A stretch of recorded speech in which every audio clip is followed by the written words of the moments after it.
What's going on, dude?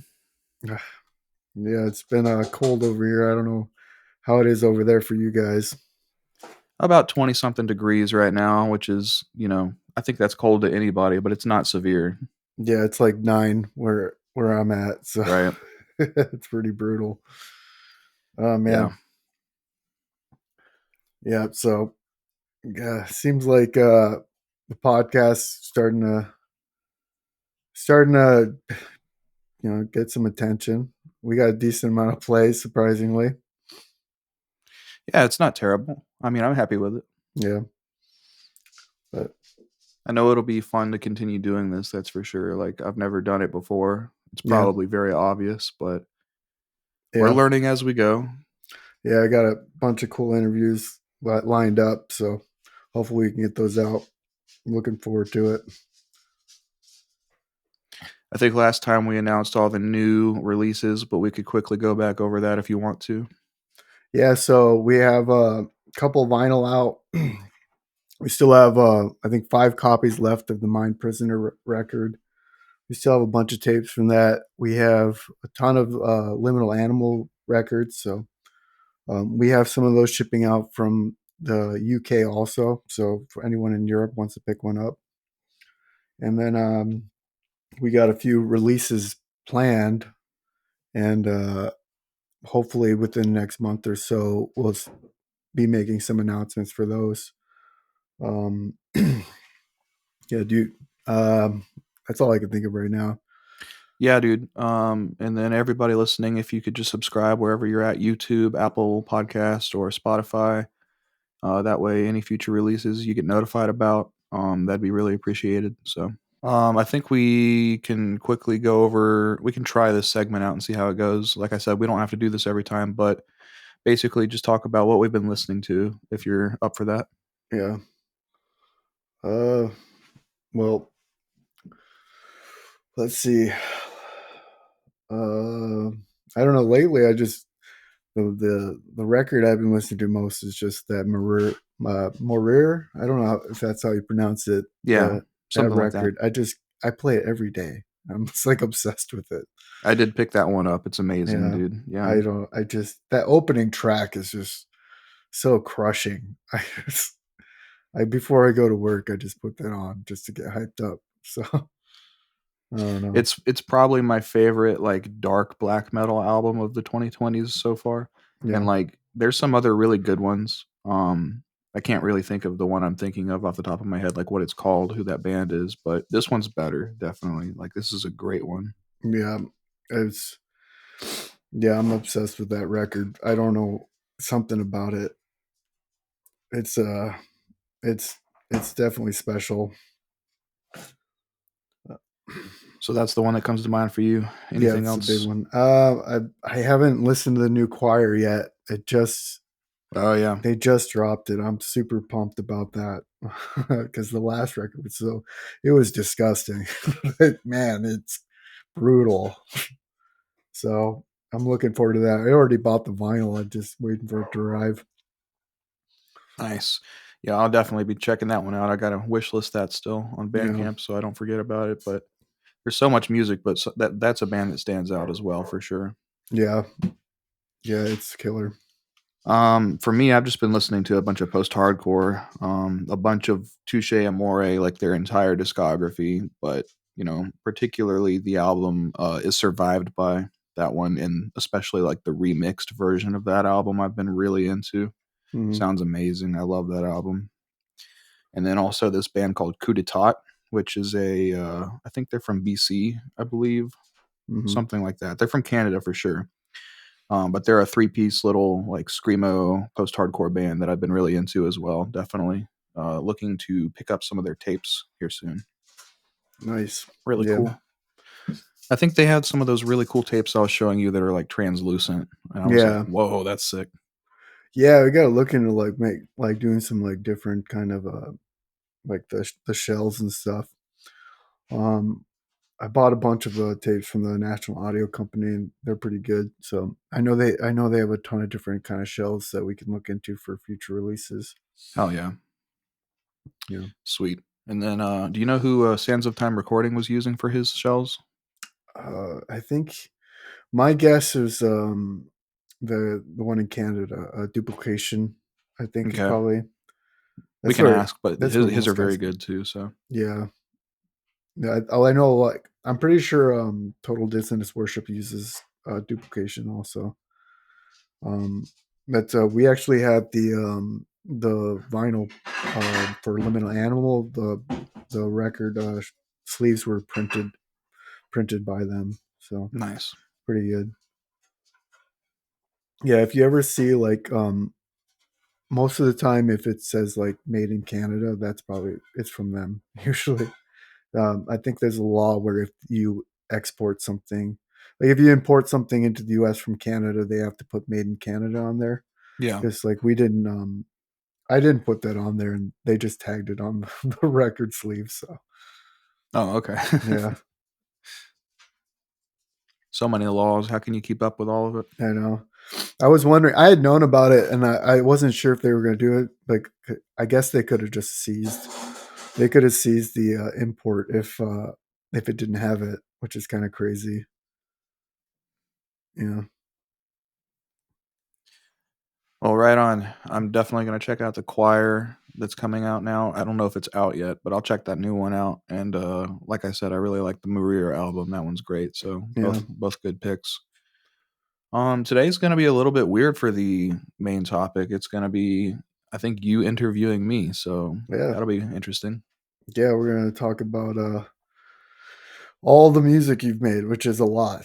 Which is We don't have to touch on everything, but just well, stuff that's worth talking about for sure, like milestones, that kind yeah, of thing. yeah, for sure.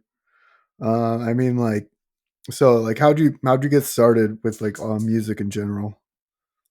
Well, my dad and my mom have both always listened to a lot of mainstream rock music. Ever since I was little, I was exposed to the radio, which the station here in South Carolina is 93.3, which is like an alternative rock, classic rock. Not really classic rock. It's more just like mainstream rock music. Got it. And I've always been around that. My parents kind of had a big CD collection, everything from like Aerosmith all the way to like Metallica. And I think for me, Metallica was the band that really got me into music. Like when I discovered Metallica, I remember my dad brought home every Metallica CD. His coworker gave him a box of every Metallica CD, including Nice. like S&M and like the 598 EP, just like everything they had ever recorded.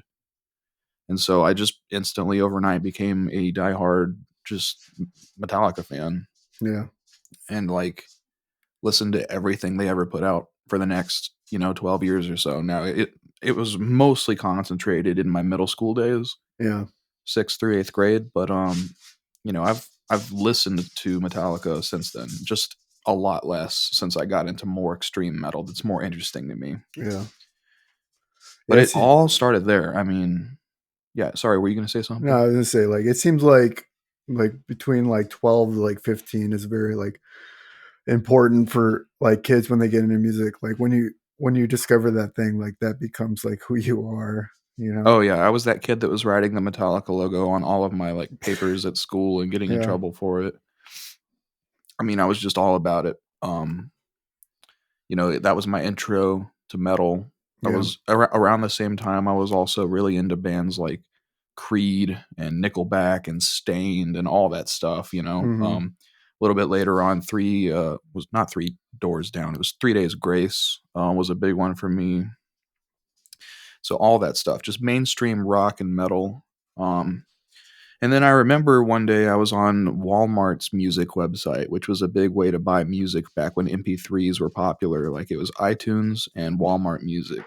Um, and I found a Warped Tour compilation CD. I don't remember which year it was. I think it might have been 2009 or 2008. But I found the band Parkway Drive on there, which is a metalcore band from Australia. yeah, And that was the first time I heard like really heavy music, like screaming and breakdowns and stuff. yeah, And I just remember like I got to turn this up. So I turned it up and just jammed. That was like I don't know, it just really did something to me. I mean back then plus metalcore was a lot more original and fresh still, so yeah, it was really cool. I got into MySpace and all the metalcore bands, and just that was my thing throughout all of like high school.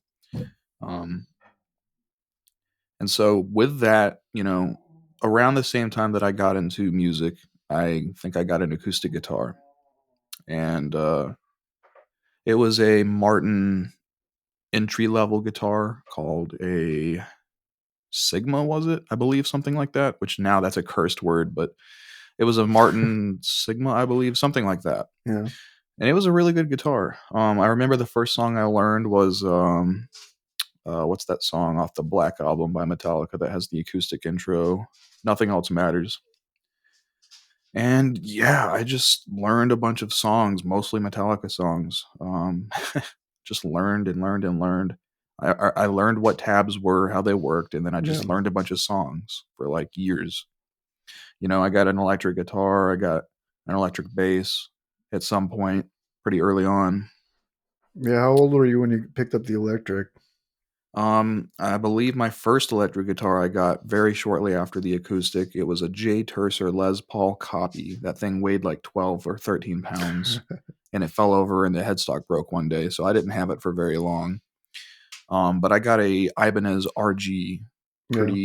pretty soon after that, and that was my first good guitar.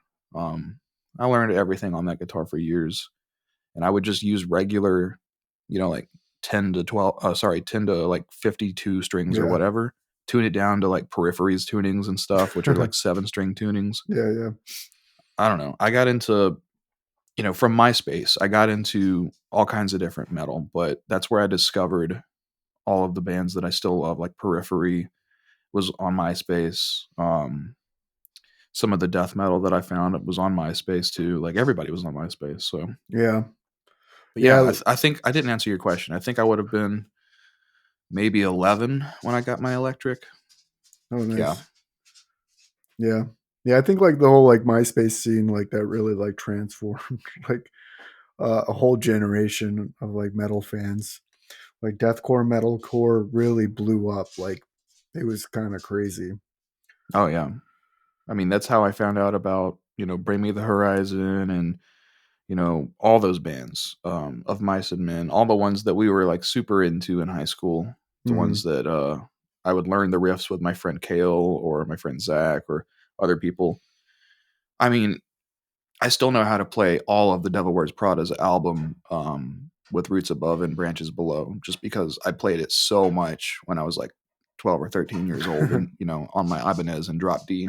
Yeah. And my Yeah. amp back then, my amp was shitty. It was terrible. It was like not designed to be played at high gain. So what I did was I actually chained 2 combo amps together with an aux cable to get the gain from both of them so that I could get Oh, like nice. double gain. It sounded that's terrible. that's awesome, man. I remember at the time I was like, this is so heavy, I but it know. sounded like ass. Oh well. Yeah. I remember like plugging in my guitar and turning the gain like all the way, just thinking that that's the sound I want. you Right. know, you just had no idea. Yeah. Well, I mean, for a lot of the stuff I was trying to learn, like metalcore and deathcore, like the Acacia strain riffs and stuff like that, you had Yeah. to have it like all the way, or else you Yeah. wouldn't get the sustain on those low, like open notes. Yeah, for sure. So that's just what I did. But I mean, yeah, for most of my teen years, from like 11 until I don't know, like 18, probably, maybe Mhm. a little bit earlier, it was mostly metalcore and a little bit of deathcore. I was never a huge deathcore fan. I kind of stopped liking deathcore after Suicide Silence and everything. So, Mhm. um, never been huge into it, but I was a metalcore dude. Now, I also liked Radiohead and bands like, I actually had a quite a big phase where I listened to a bunch of indie folk music, like pop indie folk music, like Mumford and Sons and Oh, really? all Yeah. that stuff. That's just what my friends were listening to in my senior year of high school. So Yeah. I listened to a bunch of that stuff. But I mean, other than that little detour, it was mostly metalcore. I Yeah. Yeah. remember I don't remember exactly how I got into extreme metal. I'm not quite sure how that happened, but at some point my taste, almost like my taste for black coffee developed, like my taste for extreme metal developed just from continuing to be curious about it, checking it out in little stages. getting a little bit deeper into it over time. And I just developed a taste for it. And that became ultimately the reason why I started writing music instead of just learning songs on guitar. I ultimately started writing music because I became so fascinated with extreme metal and wanted to make my own. Yeah. What was there any like standout band like black metal or death metal that really like drew you in? I honestly can't think of one band. I was into all of it. I was just researching it like any other topic. Like I would be like, all right, so black metal. Let's listen to Mayhem. Let's listen to, something totally much more modern like Behemoth. Let's listen to something, like I can't think of the word atmospheric like Drudka or something. I would just go through all the different genres of black metal, and then same thing with death metal. I would just like listen to everything, and I would find what I liked, and I would. That's basically why my music is so kind of all encompassing and not specific, because I just take little pieces from everything that I like. Yeah. Yeah. So when was the first time you like recorded music?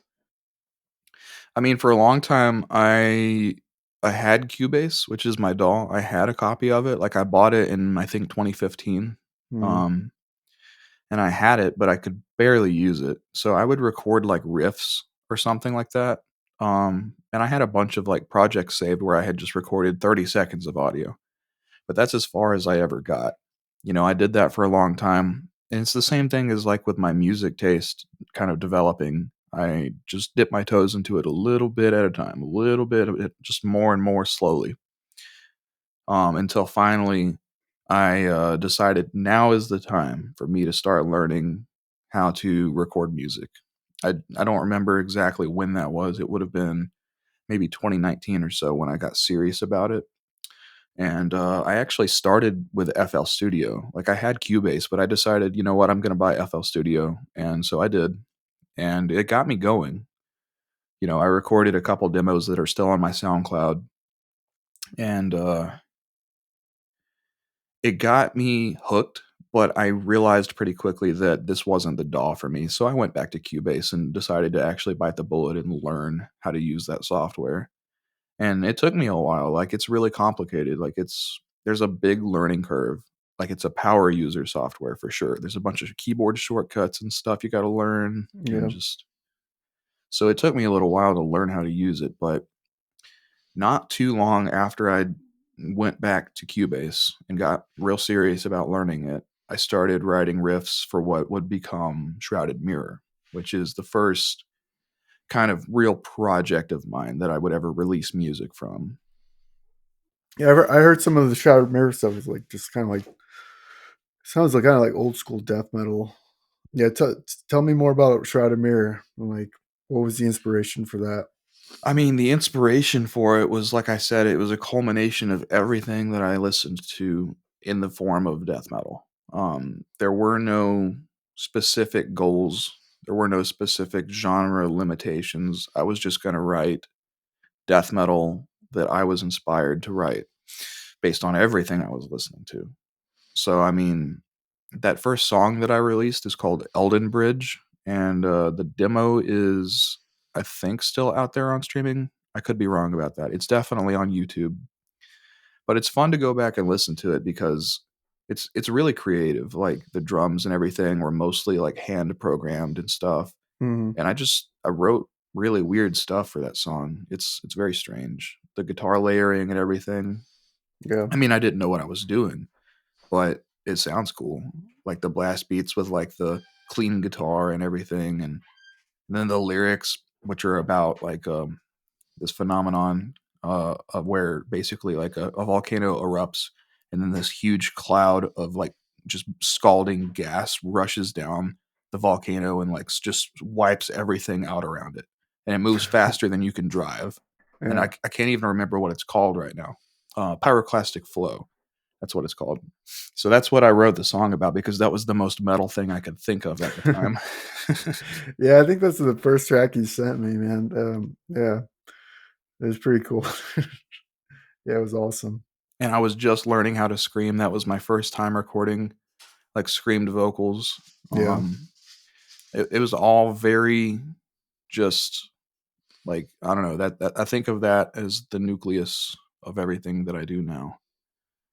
I mean, Yeah, I still pull inspiration from Shrouded Mirror with bands like Signosis. I started the dissonant death metal thing with Shrouded Mirror. You know, yeah, my version of it. I'm not right. claiming to start that genre at all. That's not what I'm saying. But my version of it, I started with Shrouded Mirror, and so that continues on in Signosis to this day. Yeah, how long did you keep that project, Shrouded Mirror? So I released the first album in October of 2021. Worked on it basically that whole year, and then released that in October. And then I did another album the following May of 2022. And after that, I basically just kind of decided, I've got a bunch of other stuff going on because by then I did have a bunch of other stuff going on. And I've kind of said what I wanted to say with these two albums. And I just decided it was time to move on. The big driver for me was that I had a bunch of other projects, but also I just realized that I wanted to make music with other people more. And so I started doing that with various projects. I still have Pull the Strings, which is something that started shortly after that. And we can talk about that too. And that's my main solo metal project now, but it's a totally different beast. Yeah, so what got you started with Pull the Strings? I don't remember exactly what the very first thing was, whether it was the logo or whether it was a song I wrote. I think it might have been the logo. I'm pretty sure it was the logo. So I drew the original logo just on a sheet of printer paper and scanned it with my ex-wife's really nice scanner and like edited a little bit in Photoshop. And I was like, cool, this looks like shit, but I'm going to use it for something. And so I just started writing music around the idea of this like kind of DSBM logo that I made. Um, and it did start out kind of depressive. It did start out kind of lo-fi and raw, with the first song being Cornice, Florida. Yeah. I have the original demos still, and sometimes when I listen to them, I'm like, man, this sucks. But the actual the actual like song ideas turned into some pretty cool stuff that came out on the first album later. Um, yeah, I mean, like I said, it started with either the logo, it's either that or it was me just experimenting with my voice, trying to see if I could make some kind of black metal vocal, which Yeah. I think I found this on a Wikipedia article, but I think when I looked up black metal on Wikipedia back in the day, it said something about using retched vocals. And so I've Yeah. always thought of black metal vocals as retched vocals. Right. Um, so with that's just the adjective that I had in mind when I was trying to see if I could do some black metal vocals. And so that's why my style sounds like it sounds. But Yeah. yeah, I mean, it basically all just kind of happened because I was bored, because I was drawing a logo, because I was playing with my voice, right? Seeing if I could do something. And it culminated in Cornice, Florida, which happened because I was just really, really depressed. And so I wrote those lyrics and made that song. Yeah, I remember when you sent me that what was it, like a demo. Man, like the first like 15 seconds, I was like hooked. It was killer. I loved Cornish, Florida. That was such a sick track. And your vocals, they're um they're not like any other like black metal I've really heard. It was like truly unique. So I always found that was really interesting about the project. And yeah, I mean like your style of black metal isn't like, it's hard to compare it to like any other. So I was really excited to work with you when you sent that to me. Thanks, man. Yeah, I mean, it's hard to even process you saying things like that because to me, it's still just a small little side project hustle that I work on when I'm bored. Yeah. And the fact that now I have like over 300 Bandcamp followers and people buying physical media and stuff like that, like it's truly insane. I mean, it just doesn't add up. But Yeah. I mean, if what you're saying is true, that it's a unique type of black metal, then that's a huge compliment, and that makes me feel really accomplished with it because I'm not somebody that listens to a lot of traditional black metal on the regular. I'm not somebody that listens to popular black metal artists all that often, with some exceptions. I listen to really weird stuff, and I have Yeah, a feeling that my stuff is probably very, very niche. And so I just don't worry about who's going to listen to it or not, and I just make it the way I want it, you know? yeah. I see like a lot of artists, they don't listen to the genres they make. I know like even like Travis Ryan was talking about like he doesn't listen to like death metal or anything like that. It kind of makes sense like to like be able to produce something that's truly different. It has to come from forces kind of outside of the genre itself. And I think that's like with a lot of the post black metal bands don't listen to black metal like as their like main source of inspiration anymore, and that's why we're getting all these kind of unique sounds Yeah. in the scene.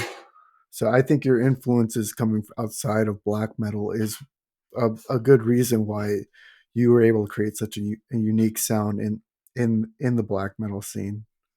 Yeah, well, I mean, that first album, which by the way kind of came together last minute, it was basically a bunch of singles, but it came together as an album at the last minute. All those songs, some of them are more different than others, but I would say it all has more of a traditional black sound, like a raw black metal sound. Hmm.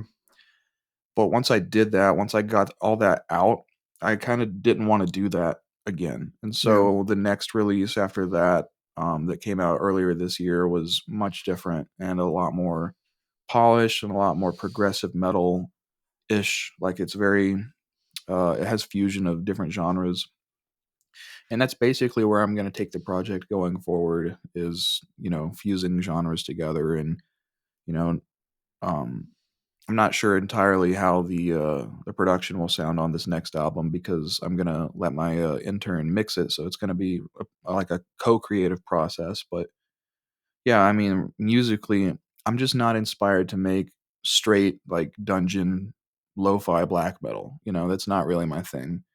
I'm just, when I listen to metal, I listen to a bunch of like weird stuff. yeah, That's not super mainline, so to speak. yeah, yeah. Compulsions was a real nice departure from the Relinquish the Light. They like said like it was Relinquish the Light was almost kind of like a compilation, right? Yeah. Yeah, I mean, that opening track, Return of the Frozen Moon, was just like crushing. I love that one. That intro was so sick. I don't know. But yeah, Compulsion, like it was a nice departure from that kind of sound.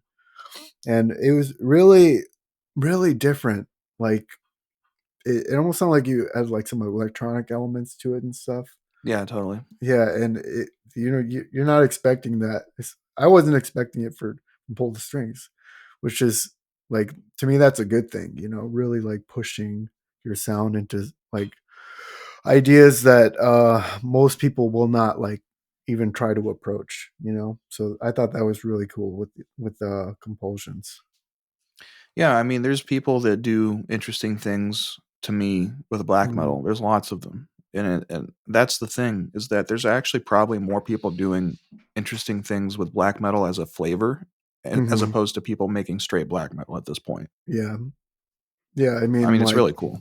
how many like bands are there that sound like Emperor? There's probably like 1,000 of them. You know, like uh, it's it's easy to like fall into that trap of like making the same sound over and over again, and it's scary to like try to venture off into different directions. Like It can be, especially but I mean, yeah, for me, it's like that's the whole point of what I'm doing, is yeah, to go on a new adventure every time, I guess. Um, I mean, we can talk about the new album as much as you want, but it's still in the process of being finished up, and my main goal with it is to just do things that I didn't get to do on Compulsions. It's still yeah, gonna sound like Pull the Strings overall, but what does that even mean to somebody? I don't know. Somebody might have only heard Relinquish the Light, and to them, Pull the Strings sounds pretty black metal. Or yeah, somebody might have listened to Compulsions, and to them, Pull the Strings is a little bit more loose and open. yeah, So it's going to be even looser and more open this time around for sure. But I'll make sure that I'm doing what I want to do with it, and so it'll be authentic. And I hope some people like it, but if they don't, then I would understand that too. Yeah, the tracks you sent me so far have been they're really cool. I'm really excited to hear the full thing when it's released. It's it's gonna be great, and the artwork is amazing.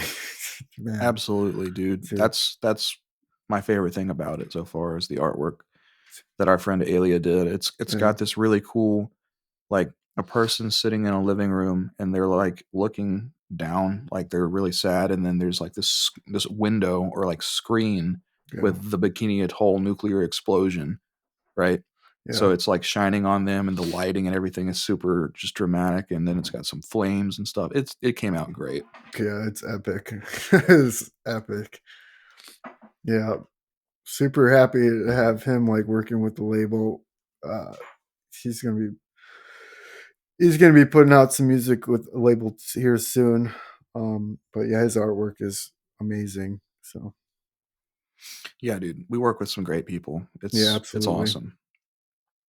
I mean, it's probably my favorite thing about Hauntology is that it has become a community of artists first and foremost. Like, everybody is trying to run a small business at the same time, yes, but first and foremost, we're all here just trying to like make art together. Yeah, absolutely. Yeah, it has been really cool. Like just seeing the artists, like you know, for me, like putting out physical media for artists, that has been super awesome. I don't know, like these guys, they don't know how to do it. They're like nervous about it and stuff, and being able to help them put out their music like on tapes and vinyl has been a really cool experience. I'm really happy I get to do it. Yeah, dude, and I'm just happy to be able to help out in any way that I can. It's uh it's definitely like one of the highlights of my current existence is being part of Hauntology.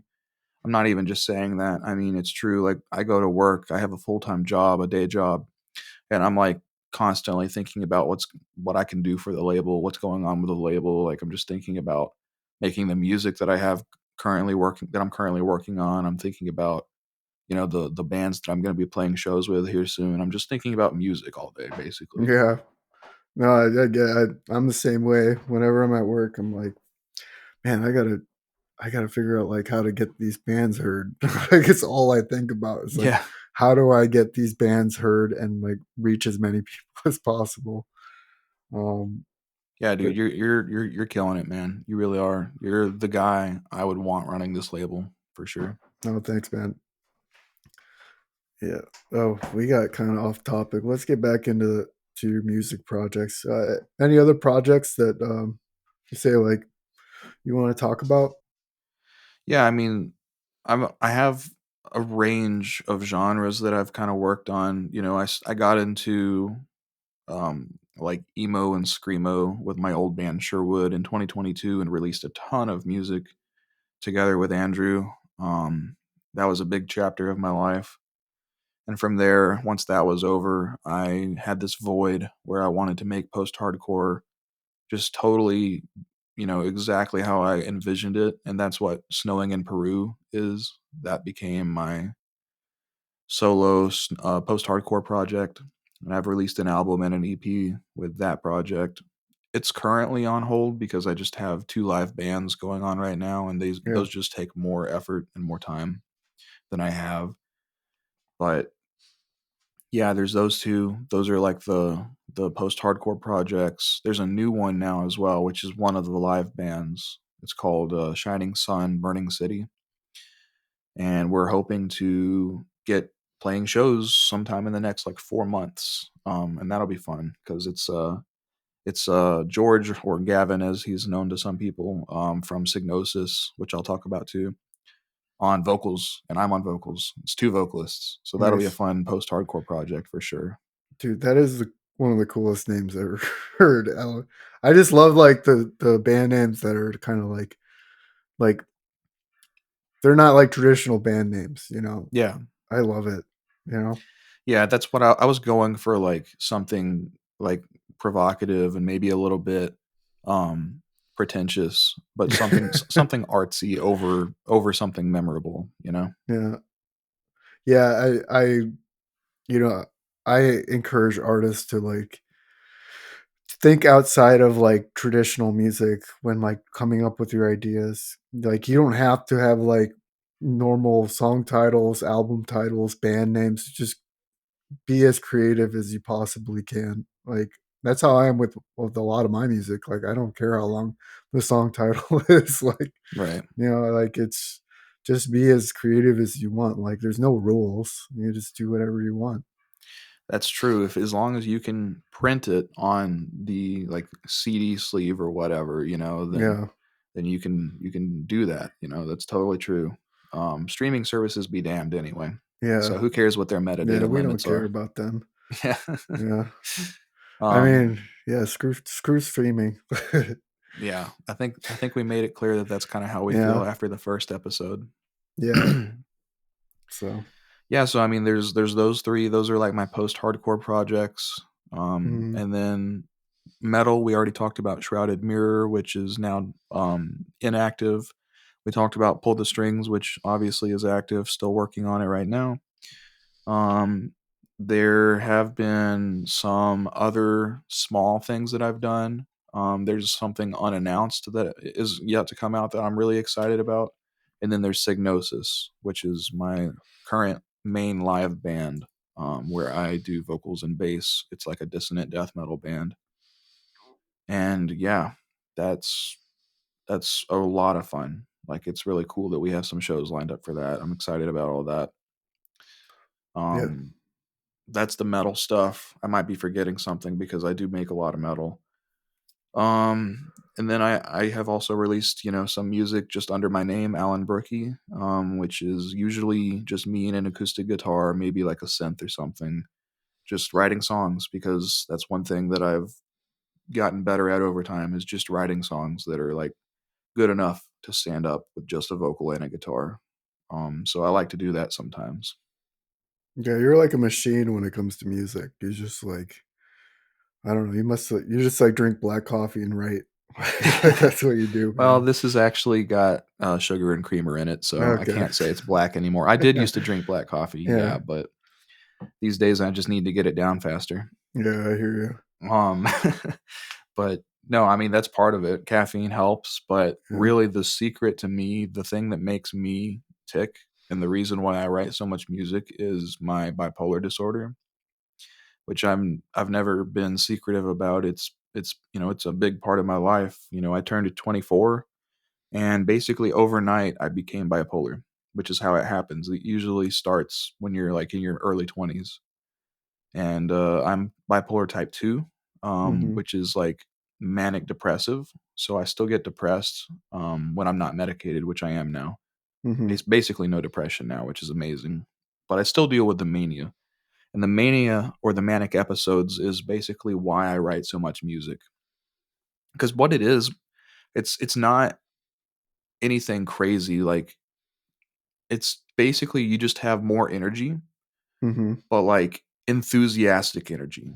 So if you have a hobby or something you're really passionate about, it's pretty easy to channel your manic episodes into that. And it can be a positive thing because of that. It has been for me. I just channel all this extra energy and enthusiasm into music, and I have I have the ability to just wake up at like 7 a.m. and just go all day and just write like 4 songs. And I have the focus to be able to like sit there and record. Oh, that was a bad take, delete, record. Oh, that was a bad take, delete, record. Oh, that's good. Move on, record. And just Hmm. like a machine, like you said, Yeah. I kind of am like a machine in that sense, where I just have this extra store of energy. Like somebody just, you know, injected me with nitrous or something, and I just go. Now, the downside to being bipolar is that you get periods where it's the opposite. But for me, Yeah. with my current, medication and everything, it's all under control pretty well, and I basically just get free energy. So, I mean, I'm not saying that I'm cheating, but it feels like I'm cheating. I might be cheating. So yeah, that's interesting. Like I don't know too much about that, but it just sounds like peaks and valleys. Um, And I wonder how many artists, like, especially it seems like in the black metal scene, there's people that just seem like they have to create Mhm. music, and Yeah. I wonder how much of that, like, this, like, bipolar disorder, like, affects a lot of these artists. I would not be surprised if it's common. I mean, Yeah, like you said, it's like a compulsion. That's why I named compulsions yeah, that. It feels like you have to do it. yeah, You get inspired and then you're like, you don't let it go. Like you're just yeah, standing there, you're making lunch, you're about to eat a sandwich, and then you get this idea, and mhm, you're like, all right. And then from then you're locked in and you just do it. And that's how it is for me. yeah. Yeah, that's interesting. I kinda feel like that too. That's why I wrote so many tracks in, like, for I See Satan, like, I Yeah. was just, like, obsessed with writing music, and, like, I did it till, like, I got burnt out, so that's pretty interesting, you know? I've Yeah. never really considered that for, like, what drives some artists, like, to just obsessively create Well, music. I think that that thing we just talked about where you get inspired and you get Yeah, locked in, I think that's pretty universal for yeah, artists and creatives, but the actual energy that I have, the extra energy reserves that I right, have to keep going and make it happen so quickly, yeah, that's the bipolar side for sure. gotcha. Yeah, for sure. I mean, like, yeah, you just, like, you get an idea and it becomes like that's something truly like unique. Like I've worked with some artists and stuff and people that do create music, but like a lot of times they don't have the energy or commitment to actually like create something and like put it out. So in a way, like it is unique, like your ability to do all that. Yeah. Like I said, it kind of feels like I'm cheating. Honestly, like it's just I'm just able to create. And the thing is that I've made a lot of mediocre music because of this. Hmm. And frankly, like my quality has gone up, but I'm still not like happy with it, completely. I don't think I ever will be, but I'm going to Yeah, keep getting naturally better just from improving my workflow and things like that. yeah. I think you told me that like when I was first like mixing and creating my music, like it's like forever. You're always gonna be learning, like, how to, like, make your music better. Yeah, that's true. So, I, yeah, that kinda, for me, like, in the beginning when I was writing, I kinda realized, like, I wasn't gonna get a lot of plays anyway. I was just kinda like, "I'm gonna get better at this," and, I can always go back to the old songs anyway and, like, kind of maybe remix them or even completely rewrite them. So, Yeah, that's becoming really common these days because bands are doing it themselves. They're mhm, recording at home or they have somebody that can record them at home. yeah, And they go back later and they're like, okay, well, we need to do a redux version of this album, or yeah, we need to remix this single or whatever. That's becoming really common, and there's nothing wrong with that, in my opinion. I mean, I've done it myself a few mhm, times because, like you said, you just learn the craft. It's a craft in itself, mixing music, and there's a lot of depth to mixing music, and it's one of those things where you'll get better until the day you die, and you'll still be able to look back and say, I could do a new version of that now. yeah, So there's nothing wrong with Redux versions and remixes and remasters and stuff. It does get a little complicated for like physical media and stuff, and you kind of have to just accept that it is what it is for certain releases because it gets popular, and then you're like, well, that's out there now. So yeah. Well, I think, like, for new artists, like, don't be afraid to, like, put out the music. Like, it'll never be perfect, at least not in your eyes, right? yeah, So, like, the it's not necessarily permanent, you know? I think even, like, Taylor Swift, she ended up having to re-record all her music, right? That was like yeah, that was because of a record label deal, I think, right? yeah, yeah. She She didn't own the owns masters. yeah, so she had to re-record everything. Which is kind of a crazy, like, kinda loophole, but, good for her, I guess. Yeah, Yeah, I mean, I don't listen to Taylor Swift, so I can't speak on that, but yeah, like I said, it's a common thing these days for various reasons to yeah, do redo versions, redux versions of yeah, music, and I mean, for whatever reason, but for small artists, it's mainly just because you get better at your craft. yeah, yeah, for sure. Yeah, and, like, I know we talked a little bit about, like, copyright and stuff, but, like, yeah, I wish, like, copyright wasn't so brutal, like, and like holds back artists from creating pieces that they might like take huge inspiration from other artists, you know.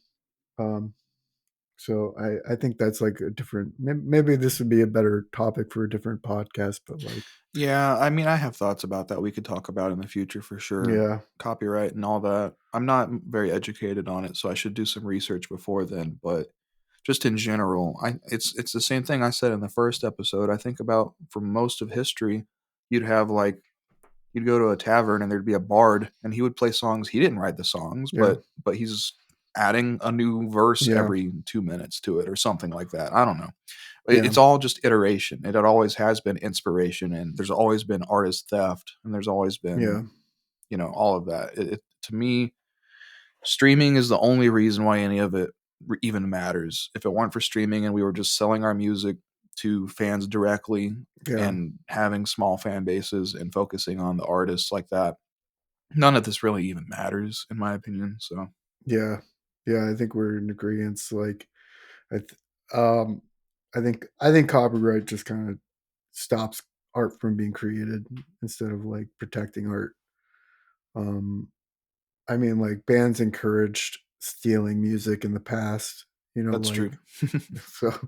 I remember they would put that on tapes, like they would leave one side blank so you could steal other people's music. Yep, that's true. And then So obviously there's like Steal This Album, yeah, by System of a Down. That's a good example. yeah. I mean, Metallica got big from tape trading, like Yeah. so. Uh, Yeah, man. that's kind of ironic. I was just talking to a coworker about tapes and how they sound like tapey. Yeah, They sound like the bass is really full and harmonically rich, and mm, there's not a lot of top end, and at the same time the mid range is maybe a little thin. Like they just sound like tapes. They're so yeah, cool. I know they sound like shit, but I love them anyway. yeah. I mean, like I was surprised. I bought a Walkman, and then I was listening to a Year in Hell. Um, the and it sounded so good on the tape. I don't know why. It's just Which album? it's a band called Year in Hell, and the album I forgot I forgot what the album was. You're in Hell. I haven't heard of them. Yeah, they're a noise rock band from Chicago. Actually, I saw them. I saw them open for Mizmor. It was Nice. a really bizarre show. It was like I don't know how to describe it. It would be like if it seemed like the lead singer was having a mental breakdown. Oh, okay. It was pretty awesome. Oh, the album's called Weakling. Okay. So yeah, that one's pretty sick. Uh, Tape can sound great, man. It does behoove you to have a nice tape deck, but you don't have to. Like you can just put it in a Walkman and it sounds good too. I yeah, just like I said, I just like how the bass is so full and harmonically rich on tape. yeah, yeah. I got the Tascam tape deck, and it sounds killer on there. And then my Walkman sounds great. My my Toshiba is not working so great though. It's like playing slow, which is a different experience too, which is Yeah. kind of cool. So Yeah, because a lot of yeah, artists are actually releasing slowed and reverbed yeah, versions of their music. So yeah. I wonder how that would translate for black metal if we did that. Like it already kind of sounds. quick question: Does Yeah. your Tascam tape deck have the ability to manipulate the speed? Um, I think it does. Um, I'm not sure. Because that I, would be cool to like do like a slowed version where you're literally yeah, mechanically slowing down the tape. yeah, That'd be a lot of work, but that's just an idea.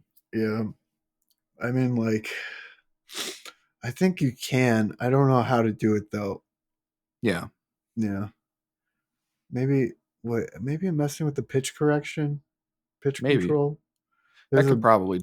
I I think don't know that's if what. that would affect the speed. So, Yeah, I don't know, but well, anyway, it's obviously possible with records where you can slow it yeah, down to 33 or you can speed it up to yeah, 45 if you want. yeah. I was listening to what's the band? Uh, it's that. It's like a post-hardcore band that's kind of. kind of big. That could be a lot Fleshwater. of who? Fleshwater. Oh, I bought their vinyl and it was like the wrong speed, like of like normal 12-inch. So yeah, I threw it on and it was like slow. And I was like, what the hell is going on? right. I thought something was wrong. Yeah, It we've all had sounded that kind of cool experience at though. one Yeah. point. Yeah. It's what speed do they normally run? It's like 45 and 33. Right. So And normally it's 33, and that yeah, you bought a 45 and put it on at 33, so it was slow. yeah. That's why I was like, what the heck is going on with this record? Yeah. Yeah, but it's pretty interesting. Yeah, maybe we should like experiment with that on the YouTube channel, which is like putting slowed down reverb tracks. I did put some tracks down that were like in Logic. There's a master setting called Through the Wall, so I thought that was pretty interesting. Yeah, So I saw that video. That's a really vibey sounding video. yeah, yeah, it's interesting. So I might keep putting stuff out like that. But I don't know. We'll see. There's definitely a lot of stuff I want to try with like putting out for the label. Well, it's exciting times, dude. That's for certain. We Yeah. can we can start wrapping up now, I reckon. And man, that makes me sound like a southern ass hillbilly. I reckon. I was just at a family gathering for Yeah. Christmas with all of my southern relatives, so Yeah. You have no accent that I can tell. it comes out around certain family members of mine, but for the most Gotcha. part, yeah, I'm pretty generic. Yeah. I don't have an accent. I don't know. I don't think I do.